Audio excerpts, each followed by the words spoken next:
स्वागत करते हैं हमारे खास कार्यक्रम आपकी आवाज में। आज हमारे साथ आपकी आवाज में है न्यूज प्लस लाइव के एडिटर राजन सिन्हा जी, साथ में है बिहार 24 लाइव के एडिटर पारसनाथ गुप्ता जी। हम आज आपकी आवाज में चर्चा करेंगे। बिहार में लगातार कोरोना संक्रमित मरीजों की संख्या में बढ़ोतरी हो रही है। आंकड़ा अभी तक 450 यानी 450 हो गया है। पटना में 50 के करीब, लगभग 50 के करीब मरीज हो गए हैं। तो हम सर जानना चाहेंगे कि आखिर ये लगातार जो मरीजों में वृद्धि हो रही है, संक्रमित मरीजों में, तो इसके लिए सरकार तो लगातार काम कर रही है, लेकिन लोगों को अपने स्तर से किस तरीके से एहतियात बरतनी चाहिए इस संकट के काल में, संक्रमण काल में? सबसे पहले तो मैं आपको धन्यवाद देता हूं कि आपने हमको मौका दिया है बोलने के लिए। बिहार में खास करके कोरोना को दिन प्रतिदिन बढ़ते जा रहा है, दिन प्रतिदिन बढ़ते जा रहा है। खास करके पटना में सबसे ज़्यादा संक्रमण बढ़ रहा है कि बिहार के राजधानी होने के नाते हर जगह से लोगों को यहीं आना है और यहीं रहना है, और सोशल डिस्टेंस का भी पालन कायदे से लोग नहीं कर पा रहे हैं। तो इस पर हमारी एक सुझाव है कि हर कोई कम से कम 1 मीटर की दूरी बना कर रखे, तब सोशल डिस्टेंस हो। मास्क पहन के घर से लोग बाहर निकले, भर बाजार जा रहे हैं तो उस पर भी ध्यान दें। दुकानों पर भीड़ लोग नहीं लगाए, जो दुकान पर भीड़ लग रही है उससे हम लोग बचें, तब हम लोग कोरोना से को मार सकते हैं, कोरोना से हम लोग सुरक्षित हो सकते हैं। और जहाँ तक रह गई बात कि हमारे बिहार से बाहर के जो छात्र हैं, कोटा में हैं और जगह राज्यों में हैं, तो सरकार ने तब स्वीकार किया कि हमारे पास कोई साधन नहीं लाने के लिए। तो सरकार के पास अगर साधन नहीं है तो आएंगे कैसे बच्चे? ये सबसे बड़े देखनी है।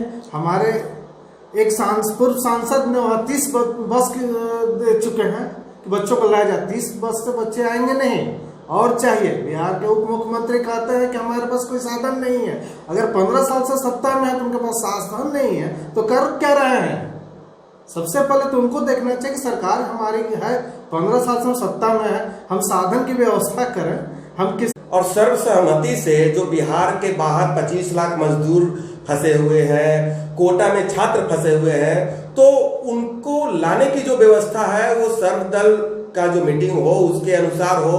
और लगातार हम मुख्यमंत्री जी बोल रहे हैं कि हमारे पास व्यवस्था नहीं है, या फिर हम लॉकडाउन का पालन कर रहे हैं इसीलिए नहीं ला रहे हैं। जो जहां है उनको वहीं पे व्यवस्था कराया जाए। केंद्र सरकार का एक ऐसा कानून हो जो पूरे इस लॉकडाउन के दौरान हर राज्य पे लागू हो इस लॉकडाउन में। तो कहीं ना कहीं ये राजनीतिक दांवपेच तो नहीं है सर, जो व्यवस्था कराई जा रही है लगातार अलग अलग तरीके से अलग अलग पार्टियों के द्वारा? देखिए, जहाँ तक राजनीति की बात है तो राजनीति तो हो ही रही है, चाहे सरकार करे या विपक्ष करे। राजनीति सभी कर रहे हैं, अपने अपना रोटी हर कोई सेकने के लिए तैयार है। पप्पू यादव ने वहाँ 30 बस भेजी, इधर आरजेडी करेंगे 2000 बस भेजेंगे। तो सत्ता पक्ष कह रही है कि 2000 भेज रहे हैं बस, तो उसके कागज पत्तर हमको दिखाएं। ये तो राजनीति है ना। आम जनता की कहाँ बात हो रही है? आम जनता की बात होती लाने के लिए तो मुख्यमंत्री पहल करते हैं सबसे पहले कि हम अपने राज्य को लाएंगे। जैसे उत्तर प्रदेश के मुख्यमंत्री ने पहल करके सारे बच्चों को अपने स्टेट में लाए। क्या ऐसा नहीं है? सबको लाए, यहाँ पर सबको सुरक्षित रखा जाए, खाने पीने की व्यवस्था कराई जाए। सरकार की तरफ से सिर्फ कहा जा रहा है, कागजी स्तर पर हो रहा है, लेकिन जमीनी स्तर पर हमको कहीं देखने को नहीं मिल रहा है। सोशल डिस्टेंस की भी पालन करने की बात करें, कीजिए, ये बहुत अच्छी बात है। ये इससे कोरोना से हम लोग इस पर विजय प्राप्त करेंगे। लेकिन हमारे जो मजदूर, छात्र और हमारे बाहर जो प्रदेश से बाहर लोग बसे हुए हैं, उनको लाने की व्यवस्था की जाए। वहाँ मर रहे हैं लोग, भूखे मर रहे हैं, खाने के लिए नहीं मिल रहा है।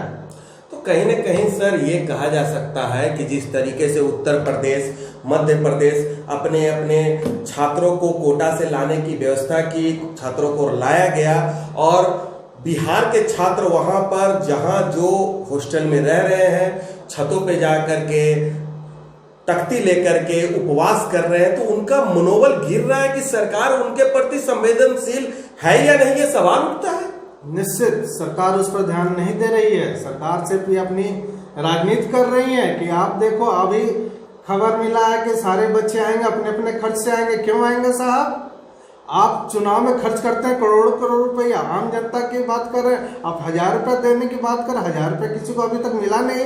सिर्फ कहने से नहीं होता है, मिलना चाहिए। मुफ्त राशन मिलने की बात हो, राशन नहीं मिल रहा। आम आदमी रोज कतार में खड़े हैं, लेकिन उनकी कोई व्यवस्था नहीं हो पा रही है। सरकार सिर्फ राजनीति करने की बात हो रही है, पक्ष हो या विपक्ष, हम दोनों की बात कर रहे हैं। हम लोग न्यूट्रल बात कर रहे हैं, हम पत्रकारिता कर रहे हैं, इसलिए न्यूट्रल बात हम लोग कर रहे हैं। इसमें कोई राजनीति नहीं होनी चाहिए। आम जनता की सेवा के लिए हम लोग हैं। और सारे राजनीति जो भी कर रहे हैं, सत्ता पक्ष हो या विपक्ष हो, सबको अपनी रोटी सेक रहे हैं। क्यों नहीं इस पर हम मुख्यमंत्री ने अभी तक सर्वदलीय बैठक बुलाए? इस पर हम मुख्यमंत्री जी से भी पूछना चाहेंगे। उनके डिप्टी सीएम कहते हैं कि हमारे पास कोई साधन नहीं। क्यों नहीं साधन है? 15 वर्ष से आप सत्ता कर रहे हैं। अगर आपके पास साधन नहीं तो आप सत्ता में रहने का आपका हक नहीं है। आम जनता के लिए आप सोचिए, चुनाव आता है तो करोड़ करोड़ रुपए खर्च करते हैं आप लोग, लेकिन अभी बिहार से बाहर फंसे हुए हमारे छात्र हैं, मजदूर हैं, बिहार प्रवासी लोग हैं, वहाँ लोग पैदल चलने के लिए तैयार हैं, लेकिन आप कोई साधन नहीं दे रहे हैं। स्पेशल ट्रेन चलाने की बात कही जा रही है सर। स्पेशल ट्रेन चलाया जाएगा जिससे वहां से मजदूर और जो जहां भी फंसे हुए हैं उन राज्यों में उनको वापस किया जाएगा। प्रवासी जो भी कहीं काम करने गए हैं, किसी अन्य राज्य में फंसे हुए हैं, उनको वापस लाया जाएगा। लेकिन सर एक सवाल और भी उठता है कि जैसे एनडीए की सरकार बिहार में भी है, केंद्र में भी है, तो व्यवस्था का रोना और इस तरीके से किसी व्यवस्था को लेकर के या एक दूसरे पे आरोप प्रतिरोध कर करके कि मेरे पास व्यवस्था नहीं है, तो क्या केंद्र से मदद नहीं ली जा सकती है? और केंद्र से मदद अगर ली जा सकती है सर, तो दूसरा सवाल ये भी उठता है कि अगर हम 25 लाख मजदूरों को वापस बिहार लाते हैं तो बिहार में लगातार आप छोटी छोटी खबरों में आते होंगे सर, खबर देखते होंगे कि लोग भूखे मर रहे हैं, उनके पास राशन मुहैया नहीं कराया जा पा रहा है। जो राशन कार्ड की बात कर रहे हैं वो उस स्तर के लोगों के पास राशन कार्ड नहीं है जिसको जरूरत है। तो जरूरतमंदों के पास जब पहुंच नहीं रहा है, तो वो 25 लाख मजदूर जो बिहार वापस आएंगे, आखिर उनका क्या होगा? देखिए, उस पर तो सरकार को सोचना है। जो हमारे हैं हमारे ही रहेंगे, और हमारे यहाँ रहेंगे तो उनकी व्यवस्था हमको करनी है। सरकार को, बिहार सरकार को सबसे पहले अनाउंस किया कि हम राशन मुफ्त दे रहे हैं, सबके खाते में 1000 रुपये भेज रहे हैं। हमको तो नहीं पता है कि अभी तक किसी को 1000 रुपये मिला होगा। सिर्फ डाटा दिखा रहे हैं हम करोड़ करोड़ रुपये बांट दिए। बांटने से नहीं होता, हकीकत में आप आइए और यहाँ उसके प्रबंध कीजिए। और वहाँ जो हमारे 25 लाख छात्र मजदूर बाहर से आ रहे हैं, उनकी हम यहाँ रोजगार की व्यवस्था करें। ये सरकार पर दायित्व बनता है। राजनीति करने का अभी समय नहीं है। अभी है कि हमारे मजदूर और हमारे छात्र की यहाँ व्यवस्था की जाए अच्छी तरह से। तो जैसे सर छात्र को लाया जाए, मजदूरों को वापस लाया जाए, तो क्या उनका व्यवस्था इस लॉकडाउन के घड़ी में, इस लॉकडाउन विपरीत घड़ी है, संकट की घड़ी है, इस घड़ी में क्या सर उनको लाने के बाद ये रोजगार है अपने पास बिहार में कि उनको दिया जा सके? नहीं, रोजगार तो वहाँ उपलब्ध कराना पड़ेगा लॉकडाउन खत्म होने के बाद। तब तक उन लोगों को घर में सुरक्षित रखा जाए, या सरकार जहाँ भी व्यवस्था कर रही है, जो बाहर से आए उनको कम से कम 15 दिन तो सुरक्षित एकदम रखना है, सोशल डिस्टेंस मेंटेन करना है, और खाने पीने के रहने की व्यवस्था सरकार को करनी है। एक और सर, ये तेजस्वी यादव का एक ट्वीट हमें अभी याद आ गया कि उन्होंने ट्वीट कर कहा कि 25 लाख मजदूरों की संख्या जो बताई जा रही है, वो संख्या भी छुपाई जा रही है। हो सके वो 40 लाख हो, 50 लाख हो। तो क्या 50 लाख मजदूर अगर हमारे बिहार से प्रवास करके बाहर गए हैं, उनको अगर वापस लाते हैं, और सवाल ये सबसे बड़ी बात ये है सर कि हम तो उनको वापस ले आएंगे मजदूरों को केंद्र की मदद से, स्पेशल ट्रेन की मदद से, लेकिन मजदूर जहां काम कर रहे थे, लॉकडाउन में कुछ रियायतें दी गई है, कुछ कंपनियों को छूट दिया गया है ताकि अर्थव्यवस्था चरमराए नहीं देश का। तो 2 दिन पहले भी प्रधानमंत्री जी, गृह मंत्री जी और वित्त मंत्री जी का मीटिंग चल रहा था, तो अर्थव्यवस्था पे चर्चा हो रही थी। तो आखिर अगर बिहार, यूपी के मजदूर अगर वापस आ जाते हैं, तो जो रियायतें दी गई है कंपनियों को चलाने के लिए, तो उस कंपनियां जो कंपनियों में काम करते हैं तो वो कहां से काम करवाएंगे? आखिर वापस ले जाइए या फिर उनको वहां छोड़ दीजिए, यहां रोजगार दें, या जहां वो काम कर रहे हैं वहां रोजगार पे वो रहे।